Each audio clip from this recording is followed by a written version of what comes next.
जम्मू के air force station पर हुए ड्रोन हमले की जांच नेशनल इन्वेस्टिगेशन एजेंसी यानी कि एनआईए ने शुरू कर दी है। एनआईए को आधिकारिक तौर पर जांच का जिम्मा सौंपे जाने के बाद एजेंसी ने जांच शुरू की है। रविवार के तड़के जम्मू एयरफोर्स स्टेशन पर ड्रोन के जरिए हमला किया गया था। 5 मिनट के अंदर 2 धमाके हुए थे, जिसमें वायुसेना के 2 जवान घायल भी हुए थे। ये किसी भी भारतीय सैन्य ठिकाने पर पहला ड्रोन हमला था। हमला पाकिस्तानी सीमा से करीब 14 किलोमीटर की दूरी पर हुआ था और इस मामले में यूएपीए के तहत एफआईआर दर्ज की गई है।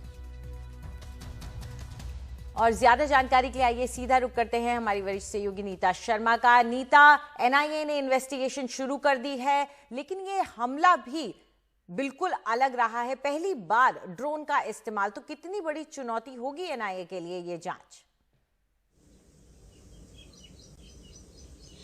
बहुत बड़ी चुनौती होने वाली है अंजलि, क्योंकि इसमें टेल साइंस नहीं है। जब हमने देखा था कि पठानकोट पे जब हमला हुआ था, तब वहां पर पाकिस्तान की तरफ से जब लोग भेजे गए थे तो उनकी बॉडीज मिली थी, इन्वेस्टिगेशंस करने की जो है एक राह मिली थी। लेकिन इसमें डिनायबिलिटी फैक्टर है। हालांकि अभी भी शुरुआती तौर पर यह बताया जा रहा है कि जो इंडिकेशंस हैं वो लग रहा है कि लश्कर तैयबा ने यह हमला करवाया था, लेकिन अब एनआईए जो है इस मामले की जांच करेगी। इसे अगर हम ब्रॉडर पर्सपेक्टिव में देखें अंजलि, तो अभी पिछले हफ्ते लश्कर तैयबा के जो चीफ हैं हाफिज सईद, उनके घर के बाहर भी एक धमाका हुआ था। सुरक्षा बलों का कहना है, सुरक्षा एजेंसियों का कहना है कि उस हमले के बाद जो लश्कर है वो काफी जो है वो हिला हुआ था।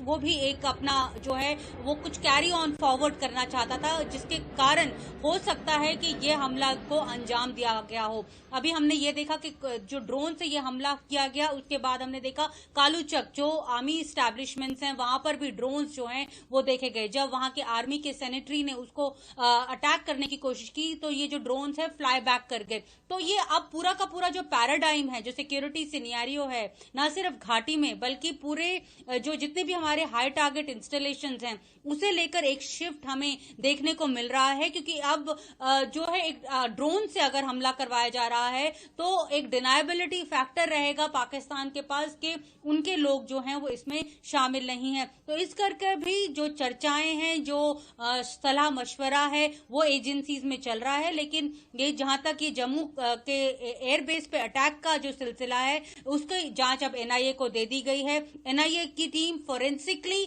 जो है उसे इन्वेस्टिगेशंस को आगे बढ़ाना चाह रही है, उसे ब्रॉडर एक फ्रेमवर्क देना चाह रही है। साथ में हमारी जो टेक इंट एजेंसी है NTRO, national technical research organisation, वो भी इस जांच से अब जुड़ गई है। जो MHA ने उनको ये भी बोला था, क्योंकि जो इस तरह के जो ड्रोन्स होते हैं वो रेडियो फ्रीक्वेंसी पे चलते हैं अंजलि, तो इस तरह की रेडियो फ्रीक्वेंसी जिसमें ये लोग चलते हैं, जो ड्रोन्स जो हैं जो ऑपरेट किए जाते हैं, उसमें किसी तरह से जामर्स का इस्तेमाल किया जाए, उसके ऊपर भी काम चल रहा है। तो हमारी जितनी भी इंट एजेंसीज हैं वो लगी हुई हैं। साथ में अब प्रोब का काम जो है, इन्वेस्टिगेशन का जो काम है वो NIA को दे दिया गया है अंजलि।